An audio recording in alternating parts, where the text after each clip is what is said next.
আসসালামু আলাইকুম। ওয়ালাইকুম সালাম। আপনি কি বাঘের হলে খেলামেলা করতেছেন নাকি?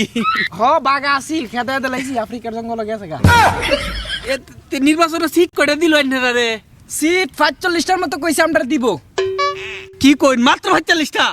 আইন তো ১৪৩টার মধ্যে এক গ্রেড আসুন। আমরা নিজে ধরে চালাইছি। ঠিকই আছে, ইদানিং আমার মুড়িদের সংখ্যা বাড়তাছে। উত্তর দরদা খেয়াল আপনি কি প্রধানমন্ত্রী পদ দিছে না রাষ্ট্রপতির পদ এইটাও দিছে না? দেখছো এটা কত বড় নিমুখ খারাপ। ঠিকই তো আছে, এখন কি করা যায়? জর্দা খাই না চিন্তা করুন যাই এটা 10 ডলার বার করে দেন জুতা কে জোর দিলে সারা বাংলাদেশের রাজত্ব না সারা পৃথিবীতে জানি যা দিছি বা করে কাগা ভিক্ষা করে শর্ম নাই দলেও নাই জুড়েও নাই বুড়েও নাই